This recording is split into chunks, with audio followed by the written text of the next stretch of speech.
इसका बैकग्राउंड ये है कि 15-20 दिन से हल्द्वानी के अलग अलग क्षेत्रों में और उससे पहले से भी माननीय उच्च न्यायालय के आदेश के बाद भी अतिक्रमण पर कार्रवाइयां हुई हैं।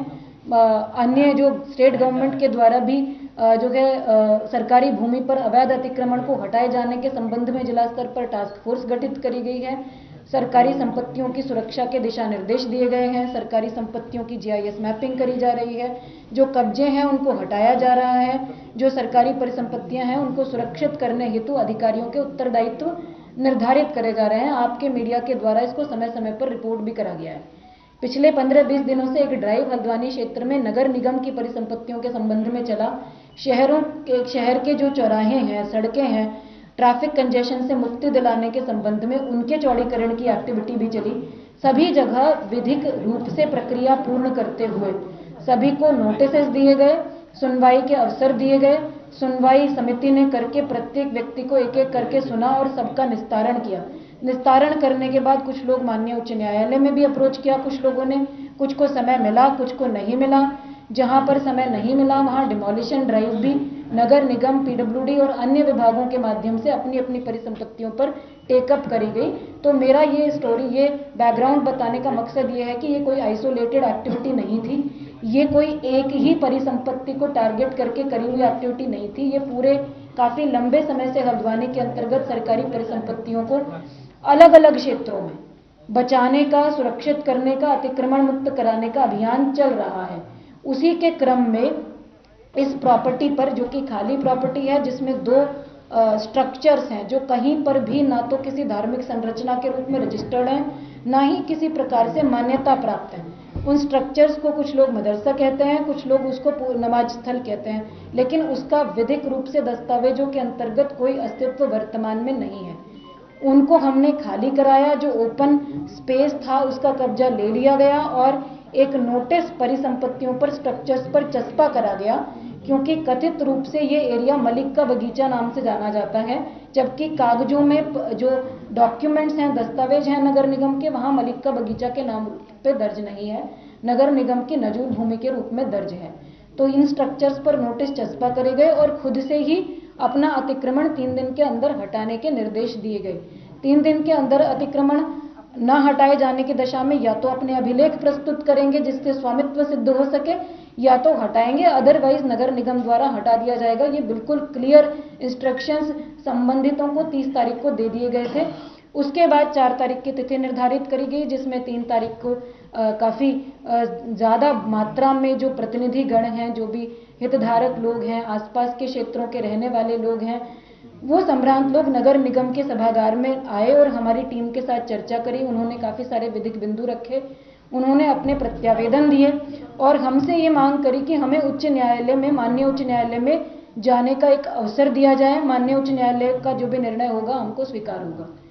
उसके बावजूद जब हमने समय नहीं दिया, क्योंकि हम ऑलरेडी समय दे चुके थे, तो हमारी जो रात को फ्लैग मार्च की कार्रवाई हुई, फोर्सेस वहां पहुंची अगले दिन के डिमोलिशन ड्राइव के लिए, तो उनके द्वारा कुछ डॉक्यूमेंट्स प्रस्तुत करे गए, जिसमें एक 2007 का एक ऑर्डर था। 2007 में माननीय उच्च न्यायालय के द्वारा जिलाधिकारी नैनीताल को एक ऑर्डर किए गए थे किसी प्रार्थना पत्र के डिस्पोजल के लिए पर्टिकुलर परिसंपत्ति के संबंध में। उसका जब हम लोगों को वो कागज रिसीव हुआ, तो उस कागज की, उस आदेश की सैंक्टिटी को सुरक्षित रखते हुए, उसका सम्मान करते हुए हमारे द्वारा अपने कार्यालय से उसकी पत्रावली ट्रेस कराई गई और ये वेरीफाई किया गया कि इसका डिस्पोजल क्या 2007 से लेकर 2024 तक किया गया या नहीं किया गया।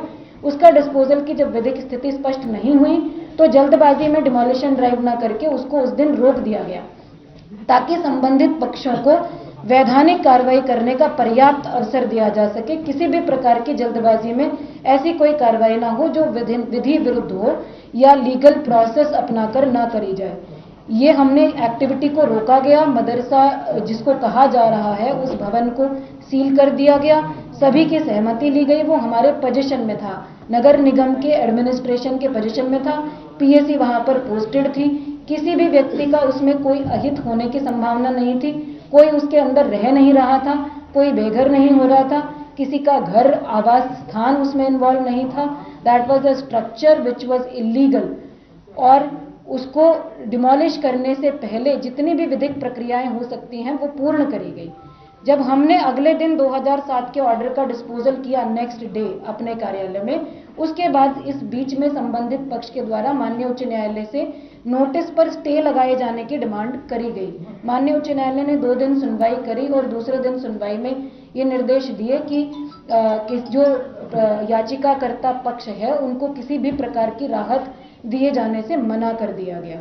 जो हम लोगों को जो माननीय उच्च न्यायालय से हमारा कम्युनिकेशन का माध्यम होता है अपने सरकारी एडवोकेट्स के थ्रू, उनके थ्रू कम्युनिकेट हुआ प्रॉपर इन राइटिंग के ओरल ऑर्डर्स में किसी भी प्रकार का रिलीफ संबंधित पक्षों को माननीय उच्च न्यायालय के द्वारा नहीं दिया गया है।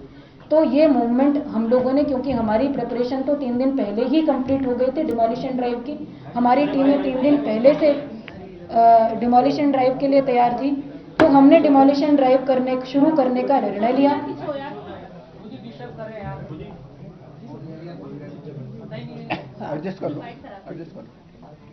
तो हमारे द्वारा डिमोलिशन ड्राइव जो है कंटिन्यू करने का निर्णय लिया गया, क्योंकि किसी भी प्रकार का स्टे संबंधित परिसंपत्ति पर नहीं था, किसी व्यक्ति का कोई अधिकार नहीं था।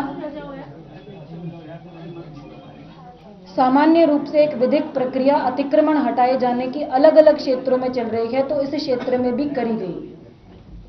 इसको हमारी टीमें मूव हुई, हमारे रिसोर्सेज मूव हुए, किसी को कोई नुकसान नहीं पहुंचाया गया, किसी को प्रोवोक नहीं किया गया, किसी को जो है उकसाने की कोशिश नहीं करी गई, किसी भी प्रकार की कोई ऐसी एक्टिविटी करने की कोशिश नहीं करी गई जिससे कि जन संपत्ति की हानि हमारी टीमों के माध्यम से या प्रशासन या पुलिस के माध्यम से हो। पीसफुली डिमोलिशन ड्राइव शुरू हुआ, प्रिवेंशन के लिए फोर्स लगाई गई, अतिक्रमण की कार्रवाई के लिए जितनी फोर्स रिक्वायर्ड होती है वो लगाई गई, लेकिन कुछ अराजक तत्वों के द्वारा अनप्रोवोक्ड, अनहार्म्ड, अनटच्ड तरीके से पूरी कार्रवाई होने के बाद भी बड़ी मात्रा में with in half an hour इकट्ठा होकर जो है हमारी जो टीमें हैं नगर निगम की, उन पर पहला अटैक किया गया पत्थरों के माध्यम से। पत्थर बरसाने शुरू करे गए चारों तरफ, जो छतें हैं उनके माध्यम से। मैंने आपको 30 तारीख की फुटेज दिखाई, किसी छत पर कोई पत्थर नहीं था। तो जिस दौरान ये सारी विधिक प्रक्रिया चल रही थी, जब हम सुनवाई कर रहे थे, माननीय उच्च न्यायालय सुनवाई कर रहा था, तो छतों पर पत्थर उस दौरान इकट्ठे करे गए।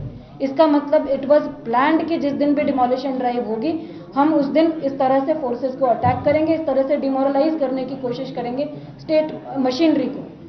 तो पत्थरों का अटैक हुआ जब हमारी टीम पीछे नहीं हटी, हमने डिमोलिशन ड्राइव को जारी रखा हमारे ऑफिसर्स ने। उसके बाद जब पहली मॉब जो आई पत्थरों के साथ, उनको डिस्बर्स कर दिया गया, तो दूसरी मॉब आई जिनके हाथों में पेट्रोल बम थे, जो फ्यूल होता है उसकी प्लास्टिक की बॉटल्स थी, उसमें उन्होंने आग लगा लगा कर फेंकी। आप लोगों ने वीडियो फुटेज में भी देखा, आप लोग अभी तक सब कवर भी कर चुके हैं। ये फेंका गया, ये भी अनप्रोवोक्ड था, बिल्कुल प्रोवोक नहीं किया गया था। तब तक हमारी टीम ने किसी भी प्रकार का फोर्स इस्तेमाल करना शुरू भी नहीं किया था। They were busy in demolishing the structure और protecting themselves, protecting the state government machinery. तो उसके बाद जब पेट्रोल बम आगजनी की घटनाएं शुरू हुई और उसके बाद भी टीमें पीछे नहीं हटी, तो थर्ड स्टेप में उस मॉब जो था, अराजक तत्व, उनके द्वारा थाने का घेराव किया गया। थाने में हमारे मजिस्ट्रेट थे, हमारे पुलिसकर्मी थे, हमारे ऑफिसर्स थे, हमारी कुछ मशीनरी थी, टीमें थी, असला था, बहुत सारी चीजें थी। तो थाने को घेरा गया, थाने के अंदर जो लोग बैठे हुए थे उनको बाहर नहीं निकलने दिया गया, उन पर पहले पथराव किया गया, फिर पेट्रोल बम फेंके गए, थाने के बाहर खड़े वाहनों में आग लगा दी गई।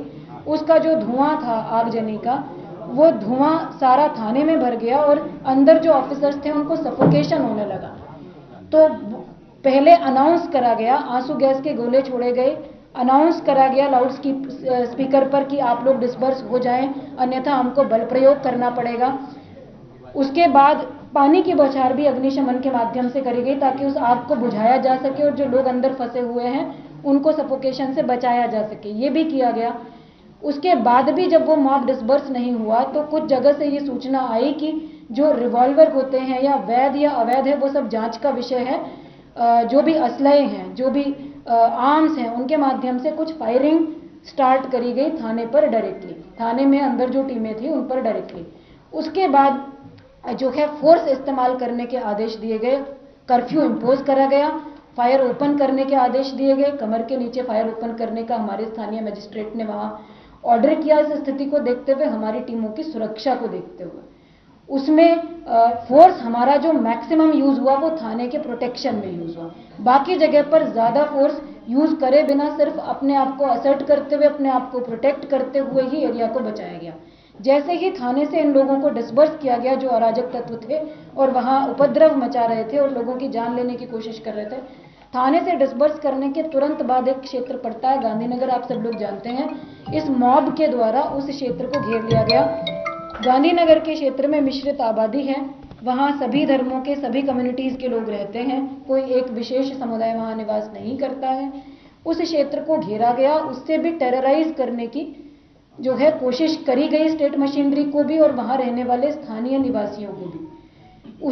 उसको प्रोटेक्ट, उसके बाद हमारा क्योंकि रिइंफोर्समेंट भी आ गया था, हमारी बहुत सारी पीएससी आ गई थी, पैरामिलिट्री फोर्सेस आनी शुरू हो गई थी, तो हमारा पहला प्रायोरिटी था थाने को प्रोटेक्ट करने के बाद कि हम गांधीनगर में किसी प्रकार का जो है अराजकता ना होने दें। हमने उसको प्रोटेक्ट किया, वहां किसी प्रकार की कोई जो है जनहानि नहीं होने दी, वहां किसी प्रकार का बहुत अतिरिक्त फोर्स यूज करे बिना किसी भी प्रकार के जो है एक्सेस फोर्स के उसको कंट्रोल करा गया।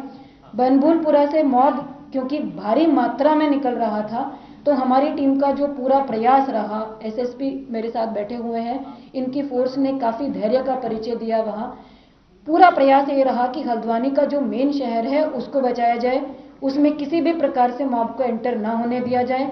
जो प्रभावित क्षेत्र है उसको लिमिट किया जाए, उसको लिमिट किया गया। लगभग पूरा ही प्रशासन, पूरी पुलिस फोर्स इस काम में लगी हुई थी कि हल्द्वानी के अन्य क्षेत्रों में, बनभूलपुरा का प्रभावित क्षेत्र छोड़कर अन्य किसी क्षेत्र में किसी भी प्रकार की रिटेलिएशन में या किसी भी अन्य रूप से कोई घटना घटित ना हो।